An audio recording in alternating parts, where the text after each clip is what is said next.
This is a video of a very rare and unusual Jaguar E-Type. At first glance, this just looks like your typical Series 2 E-Type Roadster.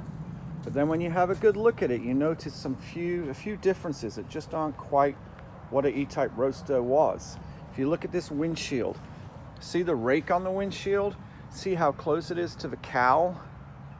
That's indicative of the Series 3 Roadster or a 2+2 coupe. Look at the door. This door is actually 9 inches longer than the standard Roadster door. So what is this car? Well, this car happens to be a Jaguar E-Type 2+2 coupe that was converted about 35 years ago into a Roadster. This belongs to a friend of mine who passed away last year, who had owned this car for 25 years and really enjoyed the fact that he had the pleasure of owning an E-Type convertible, but the big doors of a 2+2. You can really see the extra length in that door right there.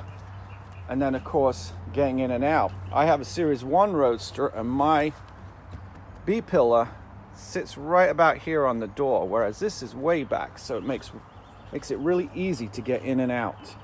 Also, eagle-eyed people will notice it's an automatic. And I believe Jaguar never made a 6-cylinder Roadster in automatic form. I think you had to buy a 2+2 coupe to get an automatic in Series 2 form. The conversion was done really well. Like I said, it was over 30 years ago. Obviously it was done well enough because there's no cracks, no sagging, nothing. I mean, the car is just as straight as can be.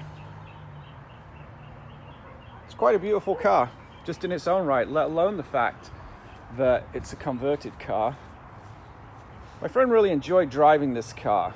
He was an older gentleman and he had knee issues, and a stick shift was just not in the cards for him. I've been driving this the last couple of days, and I have a 63 E-Type Roadster with the 5-speed conversion, and that's a car that you drive. It's work. It's enjoyable. I love it, but it's work. This car has power steering, automatic transmission, and power brakes. Now, mine has power brakes, but it doesn't have power steering or automatic transmission. And this drives more like my Cougar. I have a 72 XR7 Cougar here with a 351 Cleveland and automatic. This Jag feels more like that than my E-Type. This is more of a GT car, a nice car to cruise in. It runs really well down the freeway. It's not as fast as my E-Type, for sure. But if you're looking for something that's beautiful, sounded like a Mustang GT or something going by, maybe a Challenger. If you're looking for something that's beautiful but also easy to live with, this is a good way to go.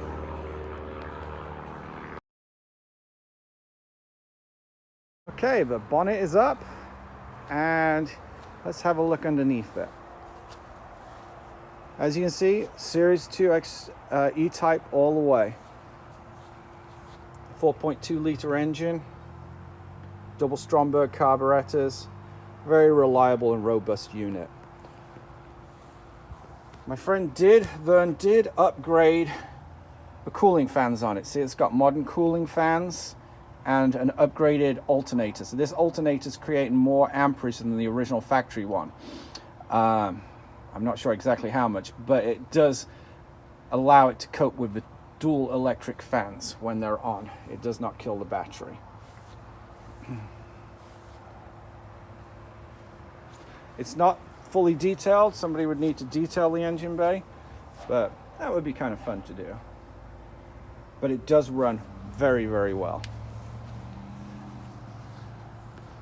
He did put a modern stereo in it. I believe it's got Bluetooth. It was wired to his phone.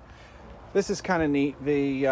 Because it's a 2+2, it has a lot of leg room, a lot of rear room, and it's got this nice little hatch back here to store all your goodies. Apart from this one too, and a glove box here, so plenty of storage. And then the boot is in the same spot as all Roadsters. Just pull back here, and there she goes. And it just looks like a Roadster. Now this one's missing its spring or a hydraulic assist. It needs a hydraulic assist added to it. You can see where there was one there, and it was just removed. So I don't know why. It could do with that being replaced. It's jack, hammer, all the bits and pieces you need. There we are. I really like the plate on this car too. 7T Jag. Okay, we'll fire her up. For a drive in the E-Type, first of all we put the choke on, ignition, fire up, reverse. And pulling it out. Now this car's got power steering, so my E-Type does not. It's amazing how easy it is with power steering, one-handed. And we're in drive. Put the choke off, and we're going.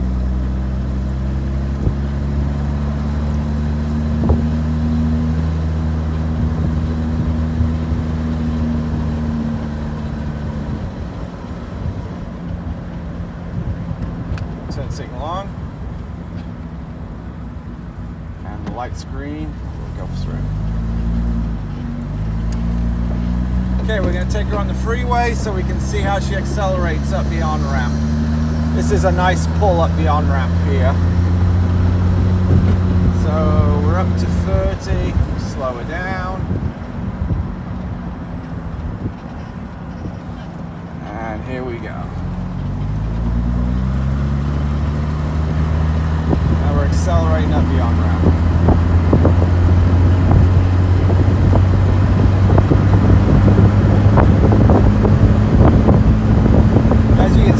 Automatic is really easy to drive.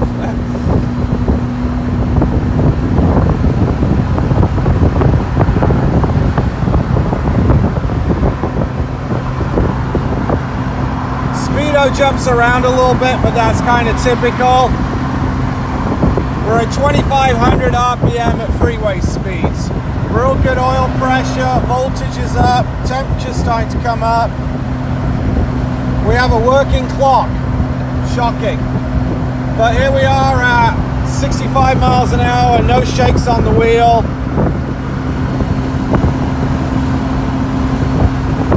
She's running well.